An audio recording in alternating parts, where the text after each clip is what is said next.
You're stuck in your bed. You cannot move. You feel your fingers trembling in the complete darkness. You see nothing but black and blurriness. You feel your own teeth clattering, ready to scream. Suddenly, a loud yell comes from the doorway and the room floods with light. Happy Halloween!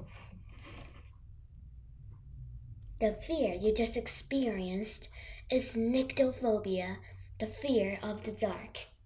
But did you notice what had just happened in your brain during that fearful moment?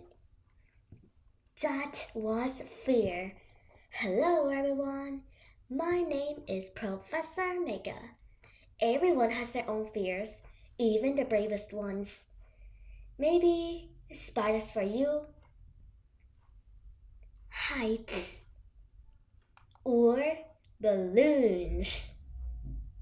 No matter how weird you are, we are going to embark on an adventure through our human brain, scare that person, and see what happens.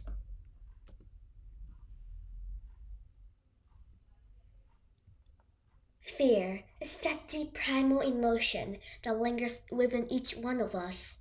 Picture it, the racing heart, the clammy palms, and the creeping sense of unease.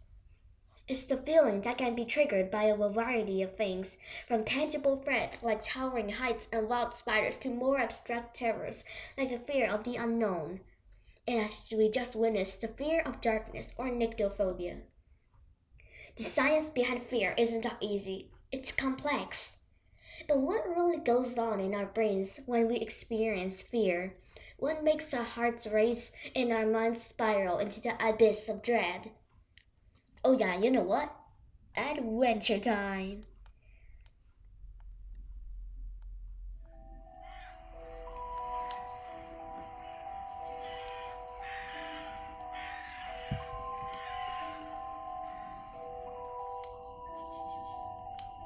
Imagine your brain as a system of highways, or an army camp with highways to transport goods. One tent in the camp has the machines of an alarm system. When something like an enemy attacks, the alarm is triggered and rings loudly throughout the camp so everybody could hear. This snaps every soldier into attention. 3/4 of them grab their missiles, walk outside and face the enemy, while some of them duck, warn everybody, and hide. But there is also a portion of them, the small 1/4, who gets the ambulances, medicines, the first aid kits ready for injuries. They drive their ambulances through the highways with high-tech doctors and nurses on board. As they race across the intricate network of highways within your brain's camp, their goal is clear: to heal, mend, and ensure that every soldier, no matter how shaken, can return to the front lines, ready to face whatever challenges that come their way. In this grand army camp that is your brain, each part plays a distinct and essential role, ensuring not only defense but also recovery, and in this harmony of functions that keep you resilient and prepared for the battles of life. The highway we just described that transports goods to the camps and has ambulances on them are also known as the flight or fight mode of your brain. It triggers the warning systems in your body whether the enemy is spotted through your eyes, felt through your nerves, ears, taste, or smell. In this case, your five senses are on the lookouts for enemies.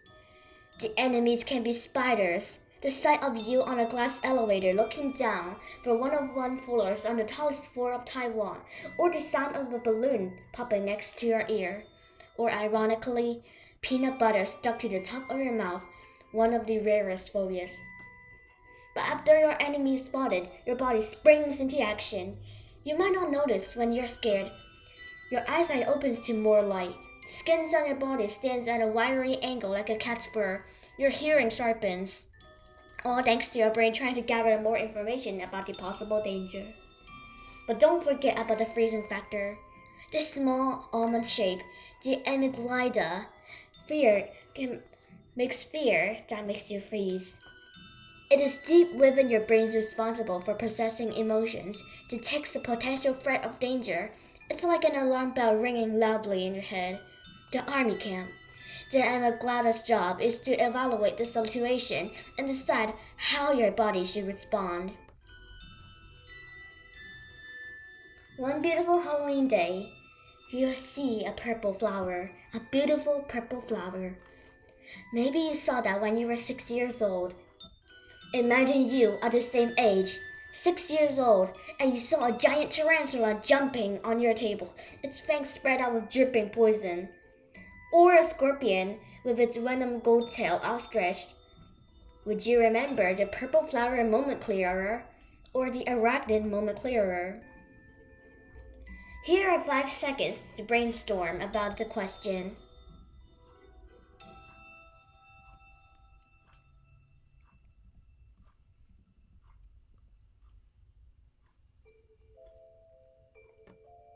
Most likely, it will be the arachnid moment, unless the purple flower you saw were very rare. Why? That's because the camera of your brain, the hippocampus, records every detail of the fearful experience. This is why we vividly remember these moments even years later. Wait, hippocampus? Oh, never mind. The prefrontal cortex, responsible for decision-making and reasoning, temporarily takes the back seat. This is why fear can sometimes make us act irrationally. Our emotions are in the driver's seat. But what happens after the fear? Once the fear or stress response is no longer needed, a feedback mechanism signals the hypothalamus and pituitary gland to stop the release of cortisol, the hormone, returning the body back to its normal state. Phew, but here comes the scary Halloween part. The vital question is, what if we get too scared? That's a whole another story. Prolonged or chronic stress, cortisol, hormones, can lead to consistently elevated cortisol levels, which can have detrimental effects on our body. These effects include high blood pressure, weakened immune function, and disruption of various bodily systems. Oh, I promise, that won't be so common.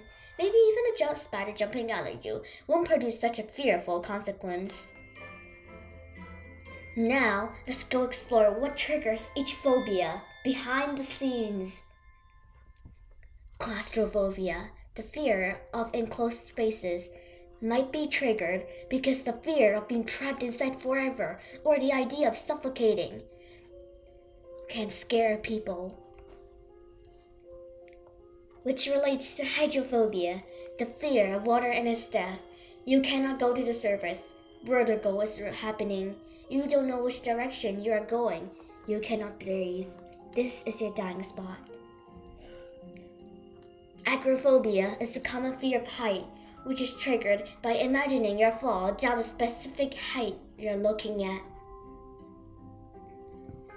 Arachnophobia, the phobia of spiders, is the venom some spiders have or the idea of 8 black legs crawling onto their bodies and their sticky webs. The black widow, a spider with a red hourglass, has 2 times the venom of a rattlesnake.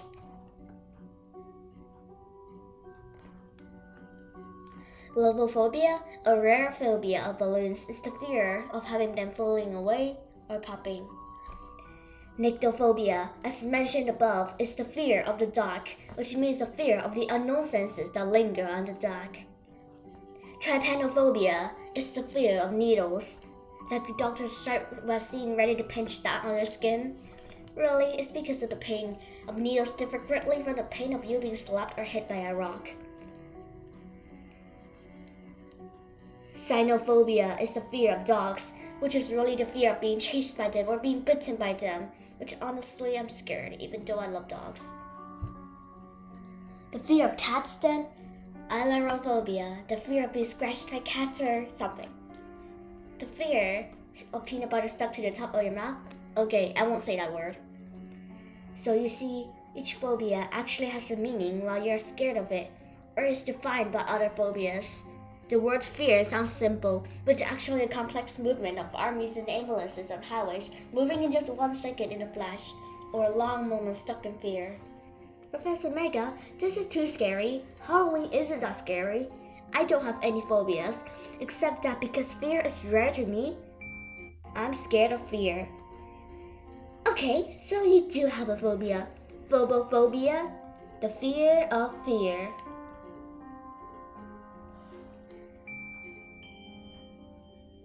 Back to the science lab. Today, we learned about the types of phobia and how our brain reacts to fear. It's like a chain reaction. And that very moment of fear might be the most unforgettable as a negativity moment of your life.